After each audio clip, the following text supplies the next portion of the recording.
because I'm a stutterer. I was a good enough basketball player from the very beginning. I started playing against NBA players when I was 14 years old. I was a straight A student, and we had no money. Like, we never went to the doctor, you'd have a bone sticking out of your arm and you just rub some dirt on it, put a long sleeve shirt on, if we even had a long sleeve shirt. We grew up, our family home was wonderful. It was a place of love and hope and optimism and joy and inclusion. And my parents were incredible. But, I was out the door. I'm up before the sun to this day, and I'm on my way, and hopefully to the top of the mountain. Never forgetting that nobody makes it to the top alone. Oh, when you told us that night in Santa Cruz, it changed my life forever. Hi, I'm Chris Waddell. Welcome to Living It, the podcast where we join experts in the experience of being human. Be bold. Say yes to adventure. Say yes to living it. Welcome to Chris Waddell Living It, where we talk with experts in the experience of being human. Today, what am I doing here? What am I doing here if you're looking for experts? I'm Bill. And I'm you are Bill, and you are an expert. You're my hero. I'm your biggest fan, man. What a thrill and privilege for me to be on Living It, because I try to live it every single day. But I have two skills in my life. First one is that I am guilty of mistaking activity for achievement. And then the next one is that I'm always finding myself in places where I don't belong. And this show epitomizes those two descriptions of my life. How are you, my good friend, my great friend, Chris Waddell? Oh my gosh, we're living it. What's going on? We are living it. This is such a fun thing, and I don't agree with you in terms of your assessment. I think this is exactly where you're supposed to be, because you're allowed to disagree, but I'm just laying it down here. What we'll do is we will talk now, and we'll let the audience decide whether you were supposed to be here or not. Because I think you are an expert in the experience of being human, and to me, I try my best every day. I wake up every day, and I ask myself, what is the best thing that I can do today for everyone else in my life and everyone else in the world? And that I try to do all of those things. I always fall short, but it's not for lack of trying. I get frustrated, I get disappointed, I get sad, I get brokenhearted, I get disenchanted. And then all I have to do is pick up this incredible little book that a friend gave me years ago. And I disagree with the title. The title is Things I Want to Remember, Not to Forget. And I've been ruminating. I've been brewing over the title, because I would change the title, instead of Things I Want to Remember, Not to Forget, Things I Need to Remember, Not to Forget. And so please excuse me if I mischaracterize the book that you have written, a book that I always keep in arm's reach wherever I'm going to be. And I need to go on Amazon and buy a few more copies, but because this copy is getting worn, threadbare. But every time I'm up against it, every time I'm feeling down, every time I'm feeling beaten, every time I'm feeling like, okay, it's just not happening. Every time I feel lost, every time I don't have the confidence that I need, every time I'm not on tour with the Grateful Dead, that I can just reach out to things I want, things I need to remember, not to forget. And all I have to do is open it, and open it anywhere. And I was just looking through it as I was trying to calm down to come on this intergalactic tour as we ricochet through so many different galaxies. But man, to be acknowledged by the Dalai Lama, to be acknowledged by People magazine, man, you're on the top. and I've been on top before. I've also been on the bottom, and I much prefer being on top. Being on top is definitely a great place to be. Can I go through just a little bit of just by way of introduction? Because some of this stuff I knew, and it's interesting because it was a little bit different time when you went through college, right? So you were 3-time All-American in college. I started in college 52 years ago. I was super lucky in that I had the greatest parents ever. Parents who had zero interest in sports, but had complete interest in me, little Billy. And so my mom, who was our town's librarian, my mom, when I was 4 years old, she pushed me out the door. She said, time for you to get going. And so it was fantastic. I had an older brother who was a phenomenal role model for me and protector, big brother. He sadly died of football just a little bit before COVID started. And so ever since, I mean, so many people have died since COVID started. And, you know, it's really been for years. He played football though, right? So he played for the Cowboys. Yes. Oh yeah. He played for our elementary school. And, you know, he was the right tackle and I was the tight end. And he was the entire defensive line. And I was the middle linebacker. I was the Ray Nitschke. I was a junior Seau. I was the Kellen Winslow. And he just, you know, he was a big, huge dude, and he got down, but he died of football. It was a long, slow, and painful death. It was just heart-wrenching, you know, to see this fantastic physical specimen just be bedridden, be, you know, comatose, and then finally to just everything just stopped working at a very young age. And so anyway, but we move on, and you know, what happens over the course of your life is that, particularly for someone like me who always played up, I was always out there against much older people when I was playing in the early days until I became one of the older guys. And then all my heroes were much older than I am. I'm 69 now. And a lot of those people, you know, have passed on. Fortunately, you're still here. You're still here to guide me when you find yourself in times of trouble. Chris Waddell, come to me. Yeah, let's go. That is interesting. I mean, and talking about your brother, because it sounds like you guys had some battles. Oh yeah, no, he was the one-on-one battles. I mean, did this toughen you up as a? I love close games. I mean, I played a game to, you know, I played the game of basketball. I haven't been able to play basketball in 36 years, and so, but when I did play, you know, I played to win. I played to win big, and so, but when I played against him, you know, he was big. You know, he weighed 300 pounds in high school. And he would just pummel me on a constant basis. And my mom, who was, you know, running the show, because my dad was fantastic, but my dad worked. He was a working man, as I am. And my dad, you know, was a social worker by day, an adult educator by night, and a music teacher on the weekends. You know, my dad was, you know, out there trying to keep it all together for a family of 6, mom and dad and 4 children. And so my mom had to threaten to call the police on a constant basis to get Bruce to stop beating me up and throwing me into the pampas grass. And oh my gosh. But anyway, it worked out.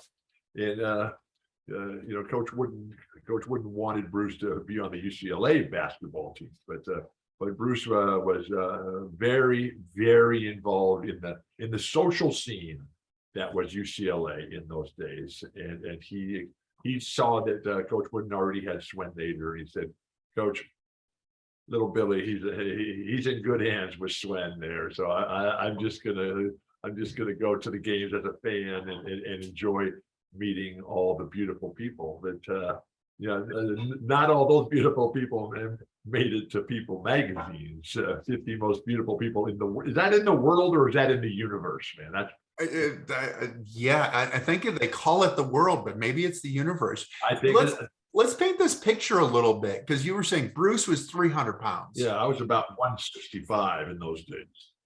Well, but even going back a little further, you said at 14 you were 6'1" and like 110 pounds.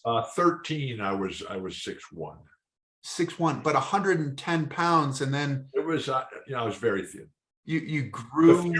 The few times we ever went to the doctor in our family, it was my parents were concerned that there was something wrong because I was so skinny. That is no longer the case. Now I just sort of, oh my gosh, I'm trying my best, Chris, but I just love to eat, and I'm always hungry, always.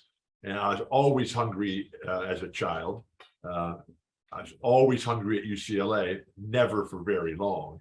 And then, one of the coolest things that Adam Silver did, I forget the guy's name. I think it was maybe Shabazz Napier from Connecticut. He was a big star at the time, and this was a few years ago. But Adam Silver had just taken over the reins of the NBA from David Stern, and there were some problems with the NCAA and the regulations, and the players couldn't eat and couldn't get enough food. I mean, when you're a competitive athlete, you are consuming huge amounts of food and calories and everything. And he was he was the best player in the NCAA tournament that year. They won the championship. And the night before, he's saying, I'm so hungry and we don't have any food. And Adam Silver, he made a statement, don't worry, Shabazz, we'll feed you. We've got plenty of food here in the NBA. But the absurd nonsense that we face on a constant basis, and the incredible levels of inequity, literally across the board and everything. It's so disheartening, because I had the perfect childhood. It was wonderful. I didn't really know and understand that everybody didn't have great parents. I didn't learn that until I went to the NBA, and I was 21 years old. I was 21 before I encountered people that didn't have my best interest at heart. And so, here I am today at 69, and the luckiest guy in the world. I'm alive. I live in my hometown. I'm married to the woman of my dreams. Not long enough. I live in the house of my dreams, San Diego, on the edge of Balboa Park. I can't speak for Lori. You're going to have her do her own show with you here. But I'm talking to Chris Waddell, man, one of the Dalai Lama heroes, and also one of People Magazine's most beautiful people in. Is it this universe or is it all universes? I just can't keep it straight. Yeah, all universes would be a bold statement, right? I mean, but you're a bold guy, and that's one of the things that I need to try to be. And when I try to be you, I just leaf through that book, and the level of confidence, for someone who has achieved so much with the challenges that you face. But that's really the ultimate measure of who we are as a society, who we are as individuals, because the strength of the team is the strength of the individual. And when we leave behind the people who are struggling, the people who don't get it, the people who don't have the opportunities that we just take for granted, that is a stain and a stigma on us as a culture, as a community, as a society. And we need to do whatever we can to rinse that stain and stigma off of our souls. Sadly, too many people, they wake up in the morning and they ask the question of, what's the worst thing I can do in the world today for everybody out there? And sadly, those people have a way of finding me. And I try to find the bright side of the road. I try to see what love can do. And I have to go out and search for that, whereas evil has a way of finding me. Oh my gosh. But I'm trying my best not to complain. I'm trying my best not to whine or make excuses. I'm with Chris Waddell today, who has every reason in the world to complain, to whine, to make excuses, and he doesn't. He writes books, things I want, things I need to remember, not to forget. I have no memory. That's one of the real challenges that I face in my life. How you doing, Chris? I am doing great. When did this all start, Bill? Because I mean, in reading your book, you were talking about some of your coaches, like talking about Rocky, your first coach, talking about John Wooden. And one of the things you said that really was interesting to me is that they were teaching you not the game, but they were coaching life. Well, the people in my life, they were more concerned about me than they were concerned about themselves. And so much of that, today at 69, I can trace that back to the culture that we had here in San Diego growing up. And so much of the culture of Southern California in the world of sports, which I chose, my parents, I never shot a basket with my dad. I saw him run one time at the church picnic and fell over laughing. My mom, who passed away January 8th of this year being 2022, she was 23 days shy of being 95 years old. And I went and saw her every day. She lived in the same house for 69 years. They moved there right when I was born, and I'd go there every day. And towards the end, it was tough and for her, but she never complained. She never whined. She never made excuses. Lori's parents, they live with us now here in San Diego. They're the finest people ever. They're 99 and 94 and completely self-sufficient.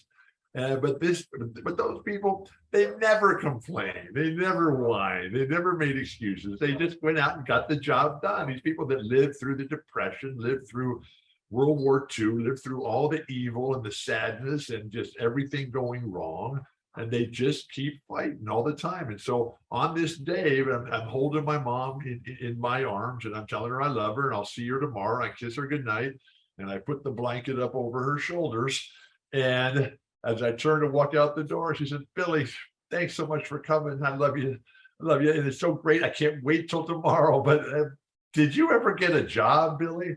And so it was just a fantastic life. And that was my life growing up. And so much of that I can trace back now as a 69-year-old person and just getting started. But these two incredible forces on a global intergalactic scale like yours, Chick Hearn and John Wooden. And now Chick Hearn as the broadcaster for the Lakers on the radio every day. Now, one thing about the NBA, it's an everyday deal. And so more so now than ever. I mean, the season used to have a start and a stop. Now it's just, okay, now we got Summer League. Now we got the draft. Now we got the G League. Now we got the WNBA. Now we got Basketball Africa League. So it just never really stops now. But Chick Hearn was one of the critical elements of success for a group dynamic is someone who can deliver the message. And that was Chick.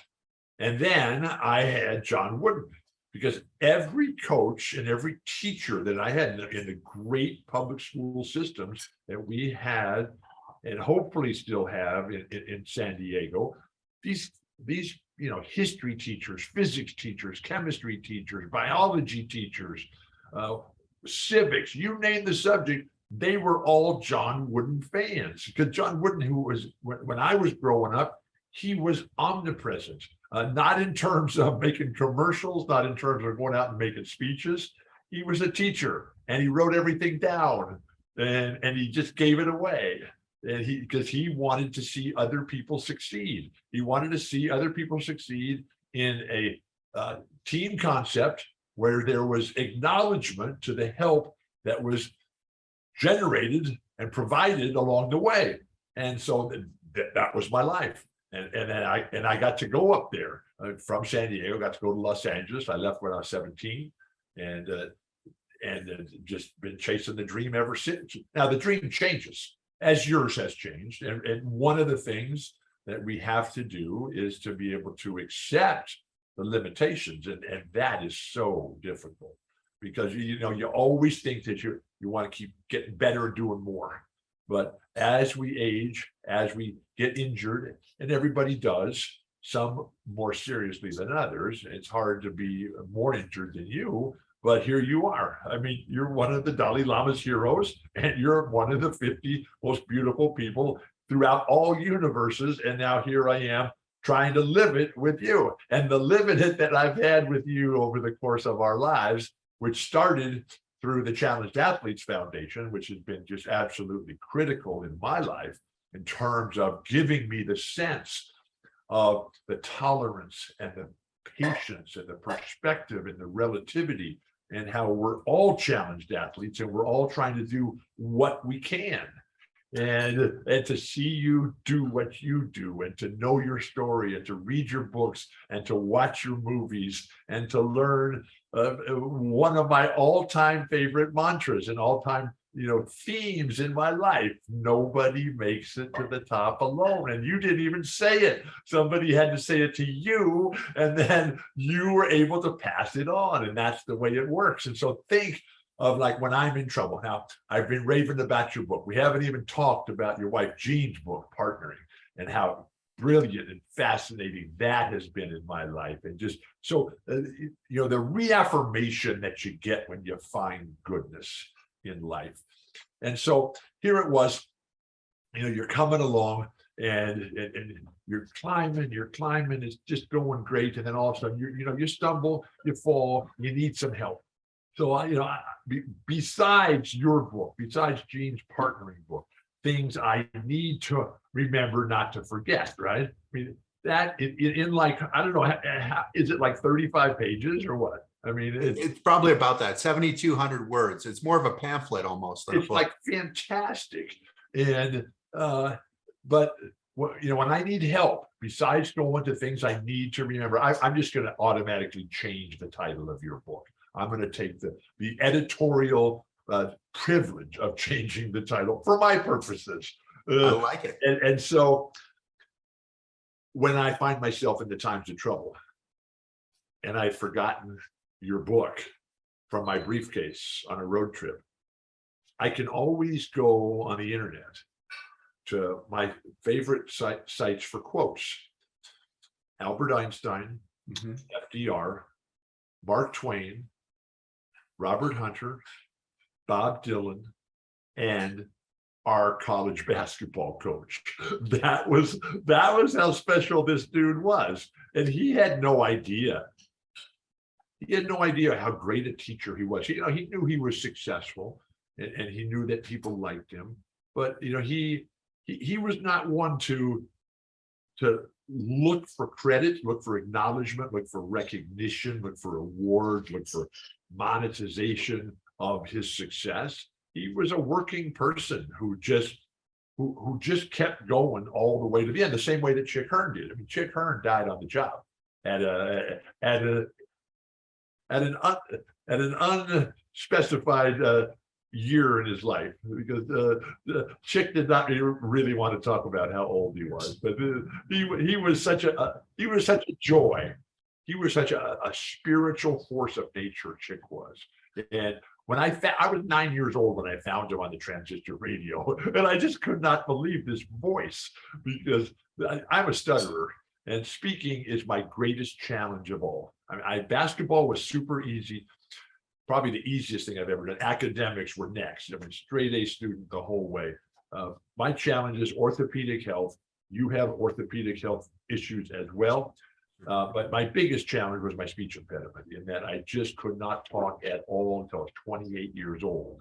And here was Chick Hearn, and I find him when I'm 9 years old, and he is just going a mile a minute. He is speaking faster than my brain can think and calculate. And I love speed. I love fast. I love basketball and bicycle racing and rock and roll music and drumming and playing the piano and I love the speed and pressure of chess. And when you're just sitting there and you just want to just, one of the cool things about chess is that when things aren't going your way, you can't start a fight, man. And so, like in basketball, if you're having a tough go, you can always just start a fight and try to turn things around there. But that's when it's always nice to have Maurice Lucas as your teammate. And I had that privilege as well. But learning how to speak, my greatest accomplishment and your worst nightmare. Well, I mean, but you speak now. I mean, this is the amazing thing is that you people who have known me my whole life, they come up to me and they say, how did you do that? How did you learn how to speak? Because I'm a stutterer and I could not say hello. I could not say thank you. I just could not speak. I had no idea. I was a good enough basketball player from the very beginning. I knew I was going to play in the NBA literally from the very beginning. I started playing against NBA players when I was 14 years old. I was a straight A student. And we had no money. Like we never went to the doctor, you have a bone sticking out of your arm and you just rub some dirt on it, but put a long sleeve shirt on. If we even had a long sleeve shirt, we grew up, we had our family home was wonderful. It was a place of love and hope and optimism and joy and inclusion. And my parents were incredible. But I was out the door. I'm up before the sun to this day, and I'm on my way, and hopefully to the top of the mountain. Never forgetting that nobody makes it to the top alone. Oh, when you told us that night in Santa Cruz, it changed my life forever. And I try to live by that mantra. I'm a team guy. I'm a team guy who's been constantly pushed to be an individual and to go for it myself. But that's not who I am. I want to be part of the team. I'm not looking for credit, acknowledgement. I'm not looking to go on living it and have you talk about me all the time. I want to do what I can to help lift the burden and ease the pain of the people who were suffering out there. And there's a lot of those. Oh my gosh. There are. I think that I used one of your techniques in overcoming the stuttering because I was using it while I was speaking, right? And one of the things I think that you did was talking into a mirror. Yes. Right. Is this? And I've done that. That's the hardest audience of any audience, right?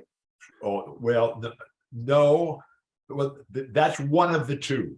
The other is speaking to the black space of a television camera when there's nobody on the other side that you can see.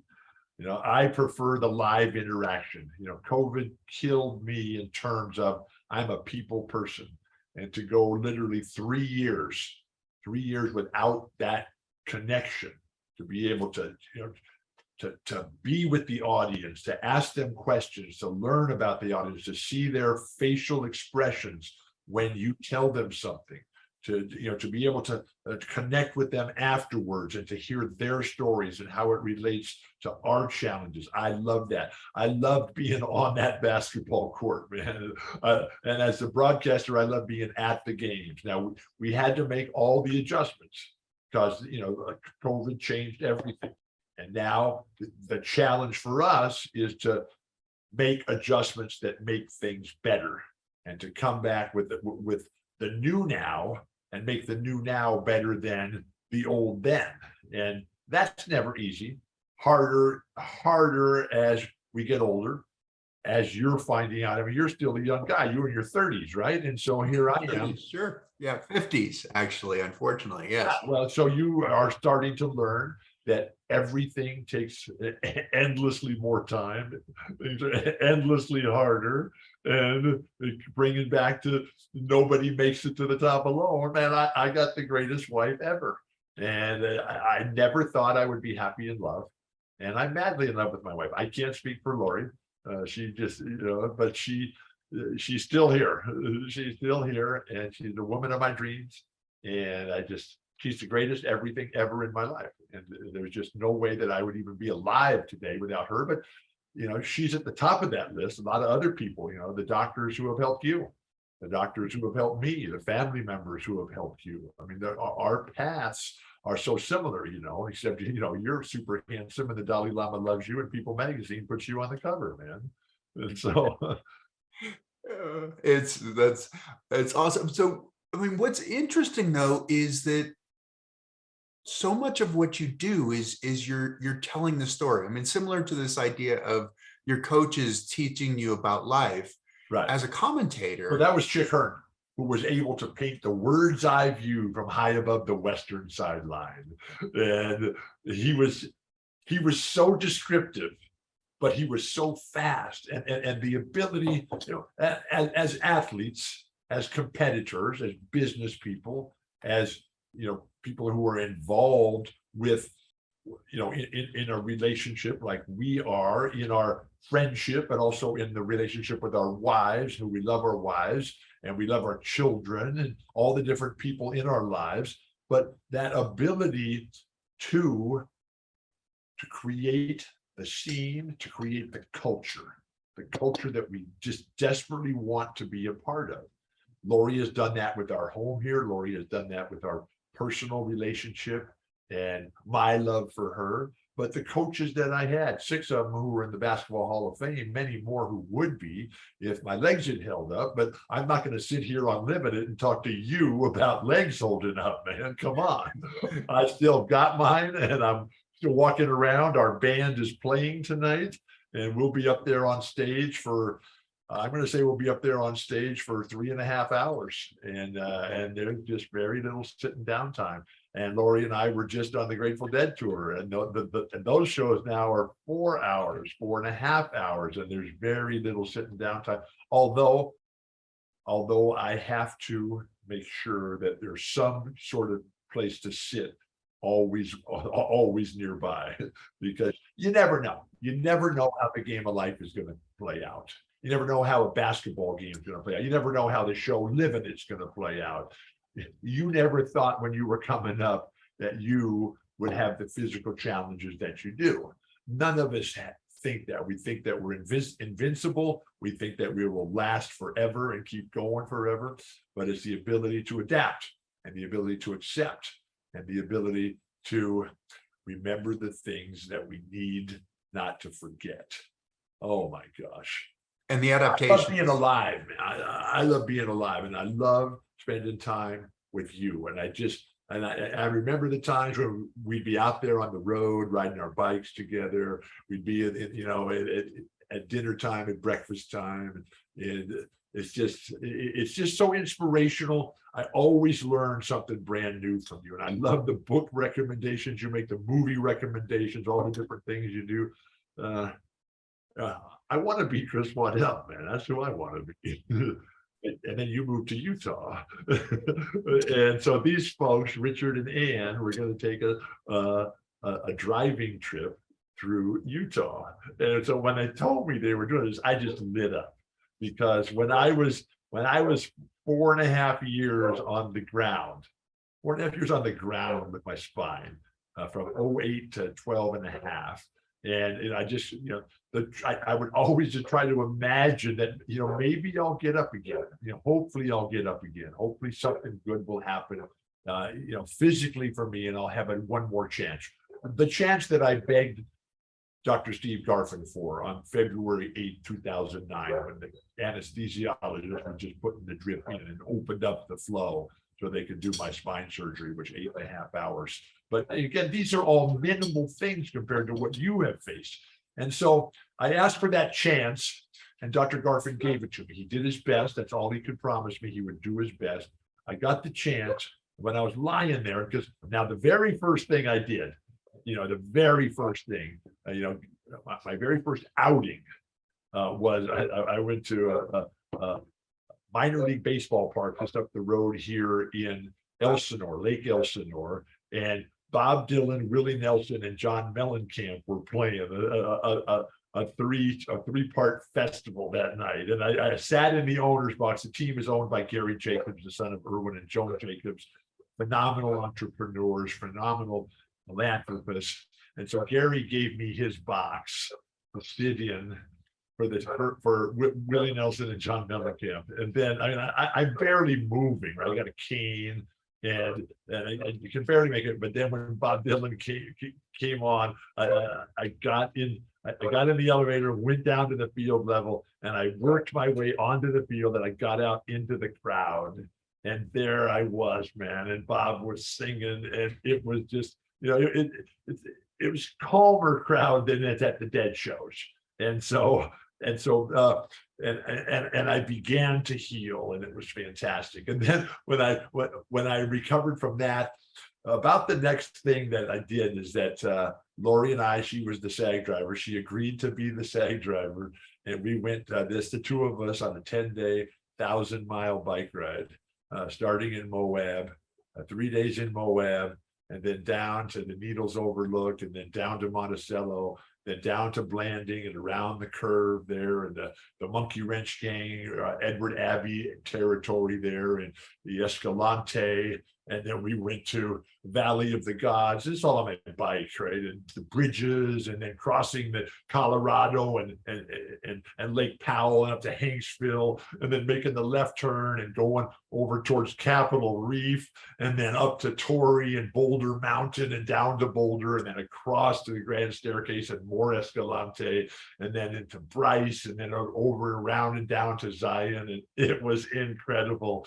And I have just been going, I want to go do it again. I'm not riding as long or as strong as I was, but I am still riding, and I love my bike. My bike is everything. My bike is my gym and my wheelchair and my church all in one. And I get healed. And when I ride my bike with you, I learn so much. And it's so many of us in that little cluster that we have, you, me, Billy Lister, Andre the Giant, Lance Weir, and there's a lot of us. And I got pictures in my gym of all of us. And when we're just coming in and we're just dazed and crazed, but we were out there.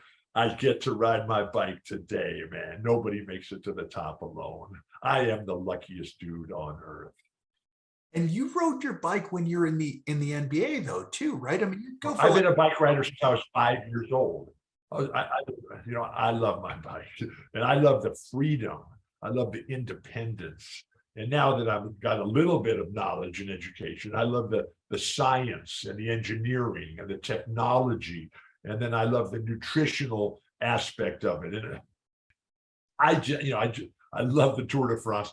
I love the Peacock streaming service, because you get all the bike races, and they're constantly, it is so easy to use, and you get all the bike races on command, and you can watch them. And I just finished the Tour de France, and what an incredible Tour de France.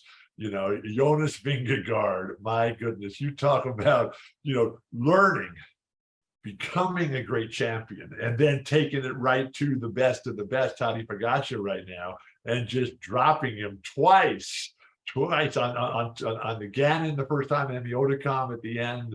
And then, he basically won the time trial, but then he pulled back and said, I'm going to let my teammate Wout van Aert win the time trial, because, those guys on Jumbo-Visma, that's a team. And to see what Primož Roglič did, as much as he could, when it was obvious that he wasn't going to be able to win, he became a teammate. And I love cycling. I've been riding my bike forever. It's everything, and it's one of the few places that I can be by myself.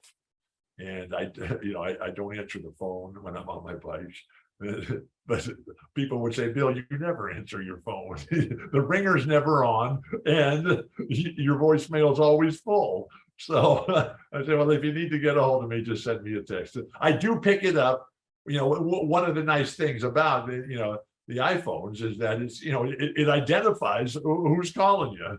And so when Chris Waddell calls, I pick up. Is it the meditation? Is it the Zen? Is it the physical? It's everything. And I feel better when I ride my bike. It's like my medicine. I'm always searching for medicine because I'm always sick. I'm always sick of something or somebody. And so here I am looking for that that way to feel better. And riding my bike does that. Now I've had to change as a bike rider. And my biggest change of late is that I've become a morning bike rider, early morning bike rider, right out of bed in the morning. Well, I work for an hour and then I go out just to loosen it up a little bit. But because there's, I live in the city. I live in the 8th largest city in the country. And it's fantastic bike riding here if you know where to go. But there's fewer people earlier in the morning, and those people are nicer. And that has a huge impact on your ride, because the sense that there's a lot of people that I encounter who think that people riding their bike are the root cause of all the evil that's in their life. And I don't see things that way. No, I see bicycle riding as being good for you, being good for me, being good for the planet, being good for everybody. Same way electric vehicles, same way rainwater capture off your roof, sustainability, environmentalism. We have to take care of our planet. Neil Young, let's go. Grateful Dead, you can run, but you can't hide. Yeah, Mother Earth, Neil Young, let's go.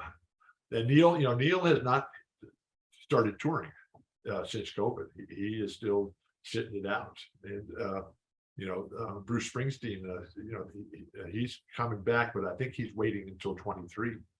We got a lot of work to do, and it's just the ongoing and endless challenges, and that is another thing that you learn, is that the challenges will never end, and we just have to keep going with whatever we can do in all the different aspects of life that we're talking about, and including the amount of time that it takes to work on our own personal foundation.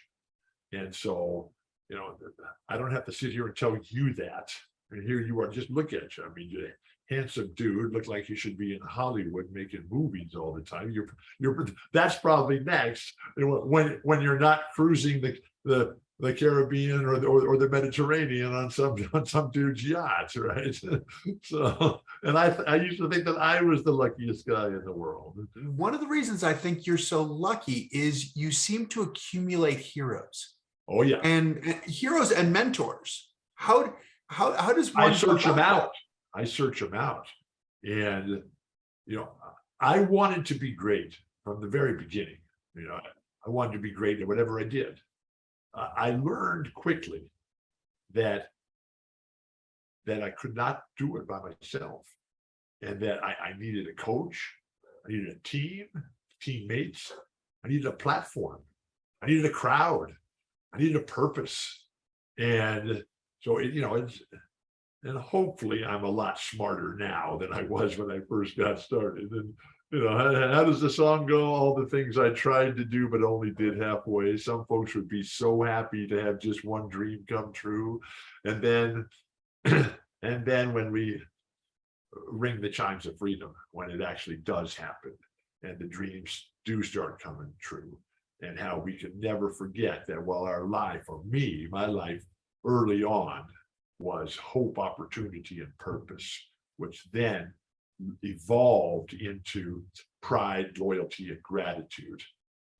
And then all the musicians. But one of the coolest things about me in my life is that the choices I make and the choices I made when I was young, I mean, those choices have held up. My sports heroes as a child, 9 years old, Bill Russell and Muhammad Ali. They're still right there. Now, Muhammad is dead, but he was a great friend. Bill Russell's still going. Bill's 88. He's 19 years older than I am, but still in very close touch. And then the political heroes, they're dead. Martin Luther King, Bobby Kennedy. I'm a huge Obama fan. I just love Obama, and some of the rules, some of the rules should not apply to Obama, like only 2 terms. and then, but my musical heroes, the ones I picked when I was a teenager. I mean, they're still there. And, we still tour with the Grateful Dead. And, we were just in Citi Field in New York City. Because Lori and I, we went to the first 5 shows there were 20 shows scheduled for Dead and Company. And we said, well, come on, we got a lot going on. We'll go to the first 5. We'll go Dodger Stadium, Shoreline for 2, Boulder for 2. Those are close enough, but everything else is in the East. And so, we just can't go. So we get to Boulder, the launching pad of the universe, and Folsom Field is just 50,000 fans, and they are blowing it out on Saturday night.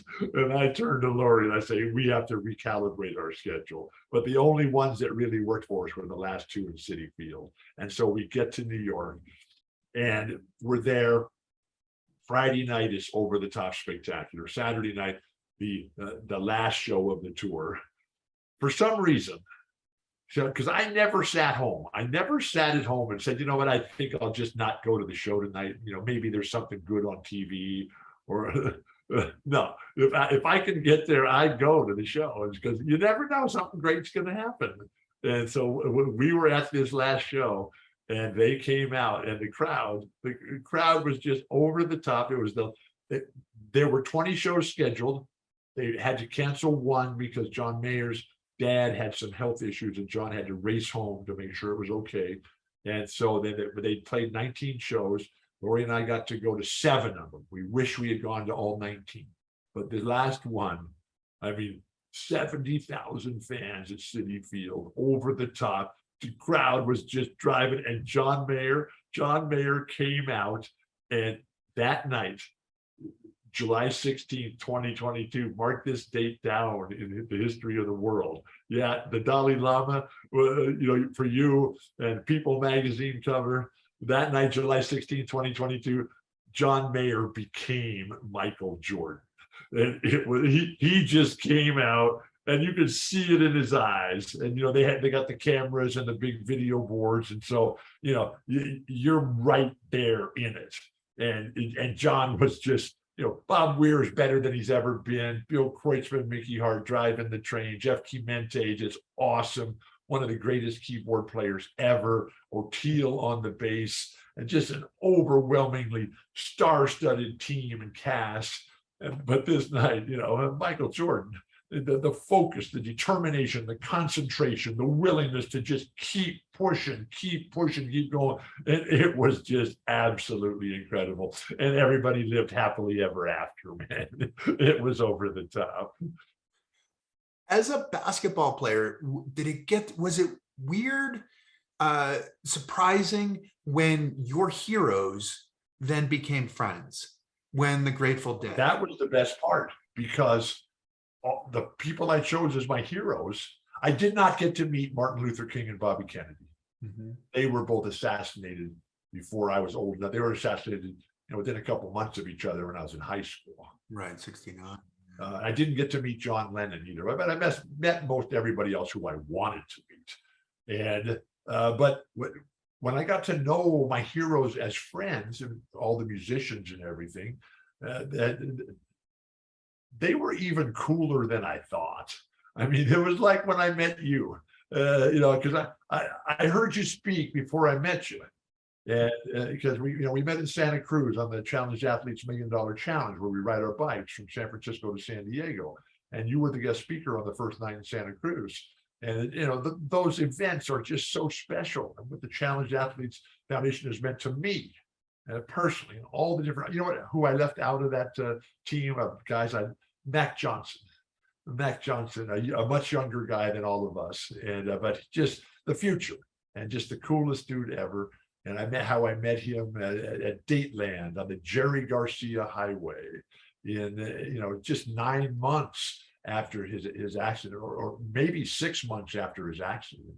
And how, I just saw this young man sitting there in his chair at Dateland, just trying to get a date shake, and the sadness in his face. And I just said, this is not right. It's a beautiful day in the desert. And we're on the Jerry Garcia Highway, man. This note in the Final Four, it was a great Final Four. Although the losing teams never think it's a great Final Four. But that's one of the nice things about broadcasting. And so, to meet all these guys and know all the different people and to find out how cool so many of them are. And although I remember one time I was David Halberstam, he was a great friend and a great mentor, and really became my personal librarian as I took it to another level after my mom, who was the town's librarian, right? So every time that I would be in the hospital and David would find out about it, he'd go down to his bookstore and just fill up a box and ship it to me, right? I'm going to go someplace. I'm going to go to Australia. I'm going to go to Texas. I'm going to go to France. I'm going to go wherever. He'd send me books about all these places, right? And so he sends me this book that is just over the top, fantastic, life-changing book. I'm not going to mention the book because of the way the story will end. And so I said, man, this book is just incredible. I got to meet this guy who wrote this book. And David said, Bill, you want no part of this guy. He's an unhappy, bitter, angry soul. And it's just read the book and enjoy it and learn from the book. So, but all these different things that have come into my life, I'm just the luckiest guy to have all these great coaches and teachers and mentors and friends and musicians and, fighting the age-old battles that we sometimes won before, and they just keep coming back. I mean, whoa. Yeah. And I'd imagine it's the mutual thing. We can never give up. And, we can never just accept the absurd nonsense that people try to peddle all the time. And I'm reading right now. I'm reading Bob Woodward and his book. Gosh, I'm trying to think of the name of the book right now because I'm reading Peril. Oh my goodness. Mm-hmm. Oh my goodness. And Bob is coming to San Diego. Bob's a friend, and he's coming to San Diego to give a talk. And in the middle of August, and Lori and I are going to go. And Bob's going to come over to the house for lunch. And so it's going to be fantastic. And this book, Peril, oh my gosh. And his book, Fear, oh my gosh. Oh, I'm searching for the bright side of the road, man. I mean, what a lucky journey you've been on. Well, one is to have achieved on the highest level on the court. There's a part of being an athlete that's like being an artist too. Is that where the mutual admiration comes from? Yeah, oh yeah, I love music. Music is the reflection of who we are, the songs and the words and the lyrics and the personalities and the willingness of guys to stand up. I mean, that was Bill Russell, that was Muhammad Ali, that was Martin Luther King, that was Bobby Kennedy, that's the Grateful Dead, Bob Dylan, John Lennon, all these, it's an endless list. And those are the people who I want to be with, throughout the 70s, every week, Jackson Browne, Graham Nash, and Bonnie Raitt, they're holding a concert for some cause, and I'm there every single week, and it's just fantastic. And, purpose. I try to live a purpose-driven life, in that the things I do have meaning and a goal and an impact, and all that stuff. It needs to be positive, and it needs to be encompassing and inclusive. And one of the great things about my parents were that they really were encouraging to little Billy, and encouraging to be curious, encouraging to explore, and encouraging to experiment. And so and then my basketball coaches never said, hey man, slow it down. No, it's like, let's go. And so, and all my coaches were John Wooden disciples. And so, now when I got to the NBA and I had Lenny Wilkins, phenomenal, Jack Ramsey, Hall of Fame coaches, Gene Shue, Paul Silas, Don Chaney, Casey Jones, Red Auerbach, Denny Crum at the collegiate level, these coaches, they're taking it beyond the edge, and I was more than willing to go beyond the edge. And so, I've got I got a new beam from Mickey Hart, and so and one of the dead team members on the production side of the band. Their family's staying here with us in San Diego right now. So he's been working on the beam, tuning it up, and because I love the flesh-eating low end, when it just comes right through you and it just heals. And I'm always on Mickey, but come on, man, more of that. And then the guitar players come back and cut him off, right? But now I have my own beam here, and Ian is here working on it. And I'm told by the neighbors that he had it going yesterday. I was out on a business assignment, and so, but he's got it going, and hopefully I'll be able to continue that beam, because the rhythm and the flesh-eating low end, man, that's what's going to take us to the promised land, to the top of the mountain, and no boulders in our way are going to keep us from getting to the top, and nobody makes it there alone. And I'm going to remember to bring everything, including my book. Exactly. And I will send you some more books, definitely. I buy books. Please don't send me any. No gifts. My job is to help make you money. Sorry for ruining your show here. No, it's all awesome. Okay, can I ask you one other question? Because Sure. you're talking about the curiosity, you're talking about juggling so many things. When I read that you were sort of in between in your career, and you went to law school in Stanford, Right. and you're going to law school, you have 3 young kids, I think, at the time, right? Yeah, and the 4th was born while we were there. Okay, so you got up on to the 4. on the same day as the oldest child was born. And so we're having a 6-year-old birthday party for Adam. It's on Halloween too, and it's kind of got a Halloween themed 6-year-old birthday party for Adam. At the same time, in the back room, Chris, the youngest one, is being born. And so when the parents came to pick up their children from Adam's 6-year-old birthday party, they were asked, I could overhear them asking their children, so how was the party? What'd you guys do?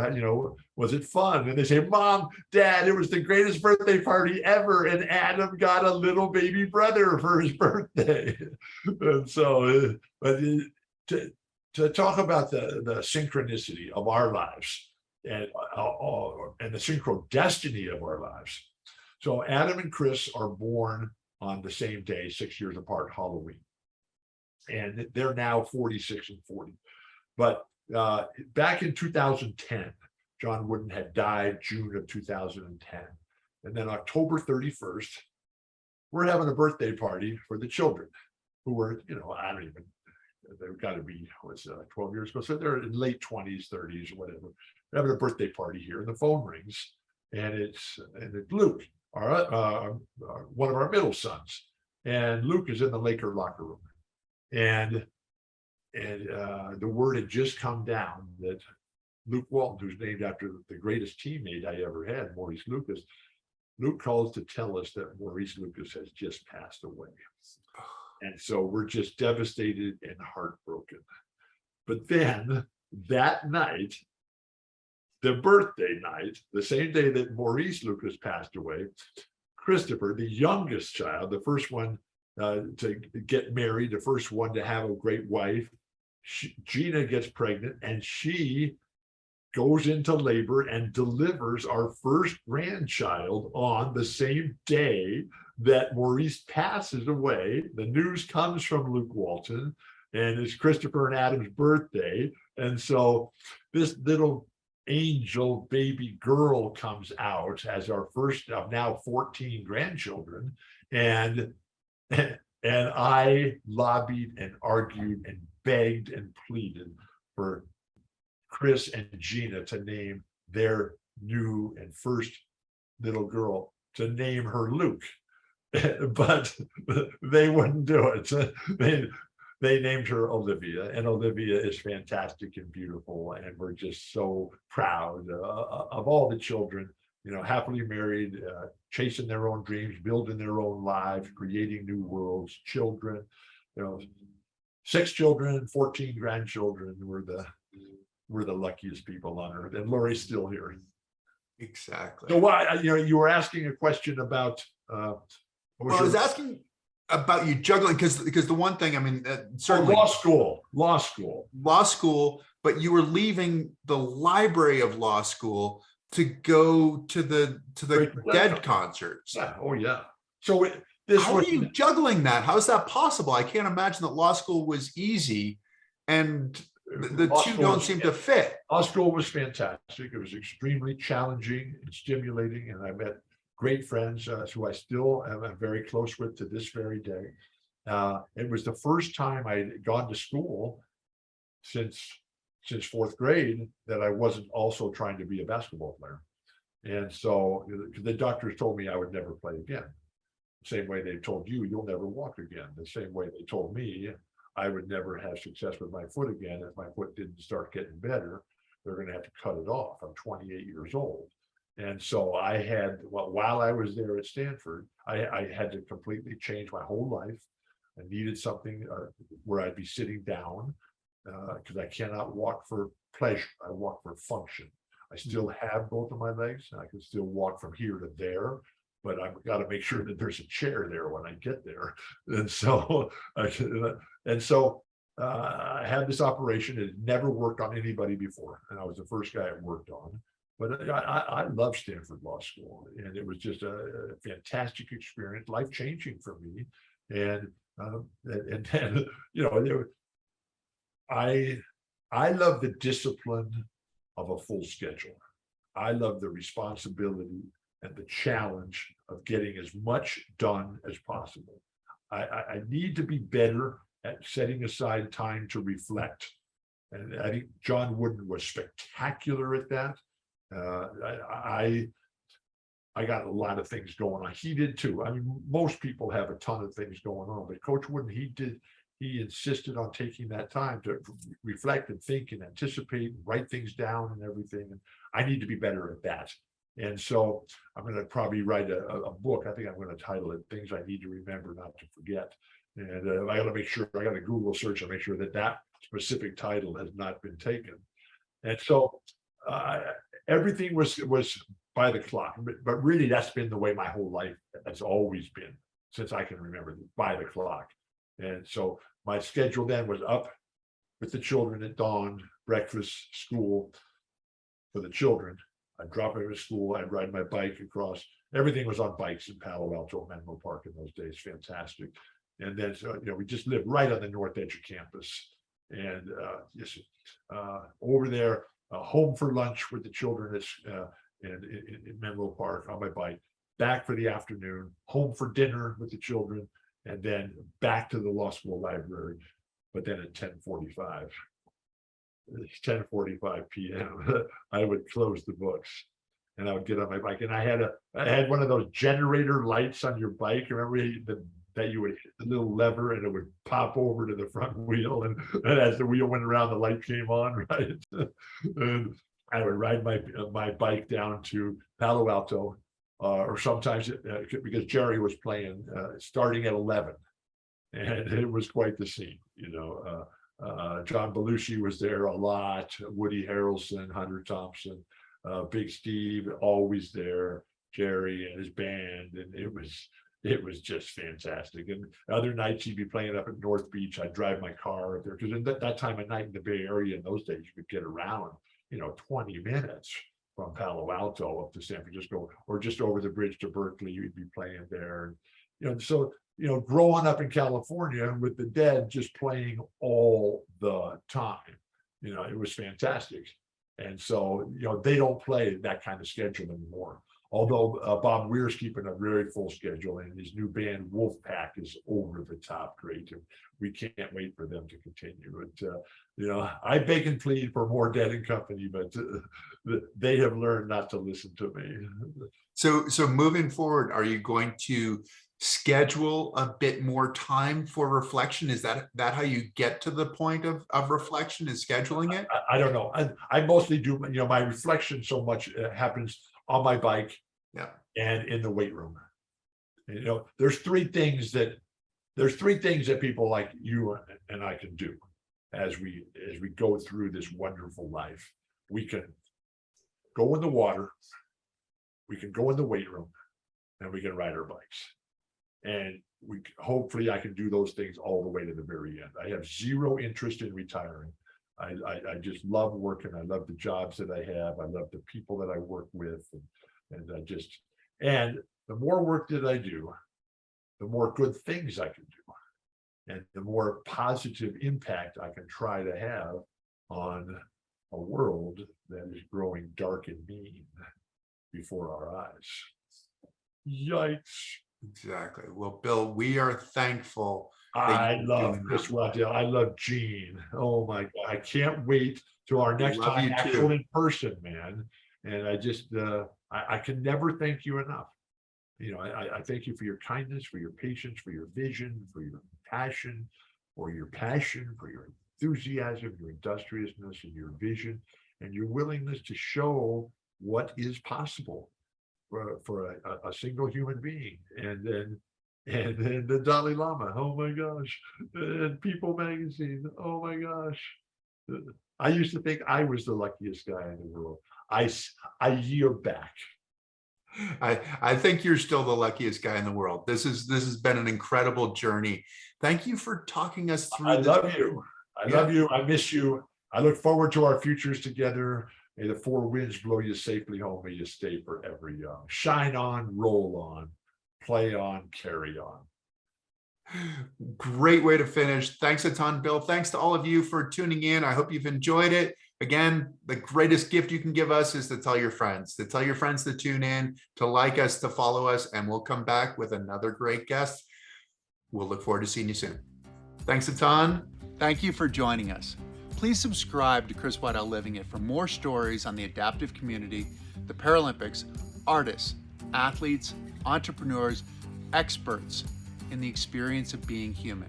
Also follow us on Spotify, Apple, Facebook, and Instagram. I look forward to seeing you next week.